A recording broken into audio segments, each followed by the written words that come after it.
Where are the children?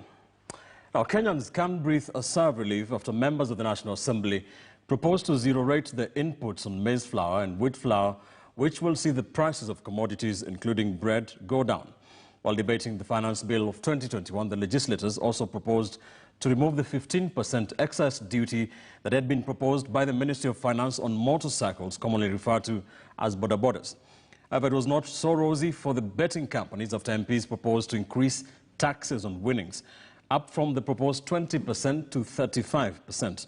But with the MPs, this will discourage betting in the country. Kenyans has the details for us. Members of the National Assembly began debate on the crucial Finance Bill 2021 that outlines taxation measures proposed in the just concluded budget statement. The bill is an attempt by the government to fund the 3.6 trillion budget as presented by Treasury CS Ambassador Ukuriatani. And from the onset, the legislators started on areas that will cushion Kenyans from the harsh economic times. Majority of the MPs proposed to zero-rate the inputs on maize flour and wheat flour, which will see the prices of bread go down. Treasury had proposed to increase the VAT on bread, which would have seen the prices of bread go up by 8 shillings. Ordinary bread, Honorable Speaker, is a staple for most families in Kenya today. The manufacture of bread will not be claimed. That tax will form part of the cost of bread. So exemption compared to zero rating is better than exemption because it makes the cost of bread cheaper. That the minister can sit in his boardroom and vary VAT on various items without a recourse to this House. The Speaker, the National Assembly will be guilty.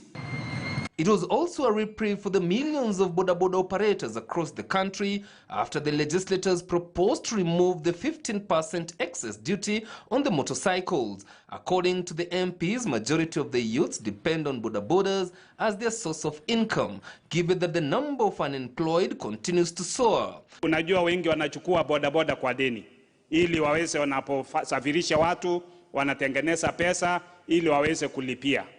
Kwa sasa hata kulipia hiyo pikipiki ni shida.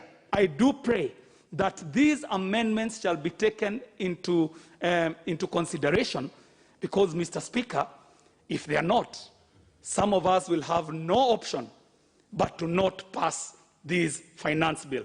Sugar farmers also have a reason to smile after the legislators proposed to zero-rate the transportation of sugarcane from the farm to the factories. It will also be 0% VAT for the exporters of sugar.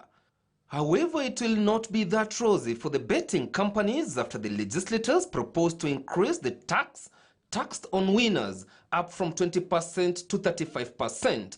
According to the legislators, this is aimed to discourage betting in the country. And then there is the lotteries, especially the non-charitable lotteries. So the committee proposes to increase this even to 30%, but distribute it among all the 4 sectors of betting, so that it is carried by everybody, not just by one person.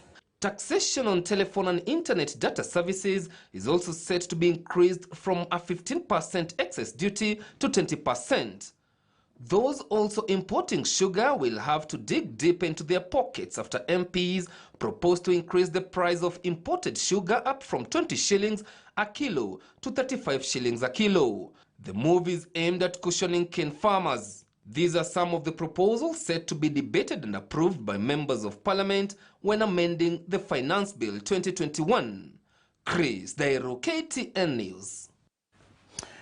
You can get more details of this, more coverage in tomorrow's edition.